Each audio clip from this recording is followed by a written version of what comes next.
বৈদ্যুতিক শিল্প প্রতিষ্ঠানের সংযোগের জন্য আপনার কি ডকুমেন্টস প্রয়োজন হবে নতুন মিটার যদি আপনি নিতে চান, নতুন সংযোগ নিতে চান, এটা পৌরসভা হোক, ইউনিয়ন পরিষদ হোক, সিটি কর্পোরেশন হোক, যেখানেই হোক, শিল্প প্রতিষ্ঠানের জন্য মানে শিল্প কারখানার জন্য আপনার লাইসেন্স বৈদ্যুতিক মিটার নেওয়ার জন্য আপনার কি ডকুমেন্টস প্রয়োজন হবে এই ভিডিওতে বিস্তারিত জানিয়ে দিচ্ছি। পুরো ভিডিওতে আপনাদের সাথে রয়েছে আমি নাজিম পাটোয়ারি, আপনারা দেখছেন নাজিম সGoodness। প্রিয় ভিউয়ার্স, সর্বপ্রথম আপনার প্রয়োজন হবে 2 কপি পাসপোর্ট সাইজের ছবি।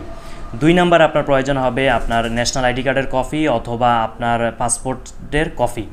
3 নাম্বার আপনার প্রয়োজন হবে আপনার যে জমির দলিলের কপি হতে পারে, অথবা আপনি যে লিজ নিয়ে থাকলে লিজের ডকুমেন্টস থাকতে হবে, অথবা আপনার যদি আপনার নামে জমি না হয়, আপনি যদি ওয়ারিশ হয়ে থাকেন সেই ক্ষেত্রে ওয়ারিশ সনদ লাগবে, যে কোনো একটি ডকুমেন্টস লাগবে 3 নাম্বারে।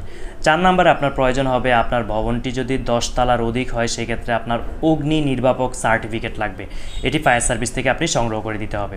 5 নাম্বারে প্রয়োজন হবে আপনার যদি পূর্বে সেখানে সংযোগ থাকে, শিল্প সংযোগ থাকে এবং এটা যদি আপনার নামে থাকে, আপনি যদি ওই একই নামে আবার আনতে চান সংযোগ, সেক্ষেত্রে আপনার সেই পূর্বের মিটারের ডকুমেন্টস, এটা বিলিং কপি হতে পারে বা অন্যান্য ডকুমেন্টস হতে পারে, সেক্ষেত্রে সেটি দিলে আপনার অন্যান্য আর ডকুমেন্টস লাগবে না, যেহেতু অফিসে অলরেডি আপনার তথ্য রয়েছে।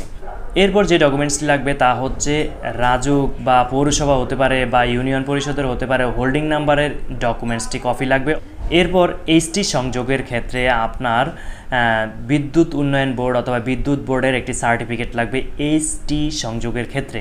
পাশাপাশি আপনার যে রুম রয়েছে, বৈদ্যুতিক রুম থাকবে, সেটার একটি লেআউট জমা দিতে হবে।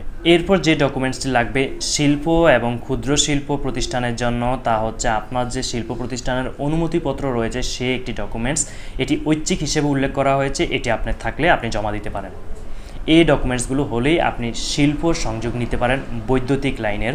পাশাপাশি আপনার আবেদনপত্র এটি সংগ্রহ করবেন হচ্ছে, আপনি যদি পল্লী বিদ্যুৎ হয় সেখানে পল্লী বিদ্যুৎ বোর্ড থেকে আপনি আবেদনপত্রটি সংগ্রহ করতে পারেন অনলাইনে অথবা অফিস থেকে।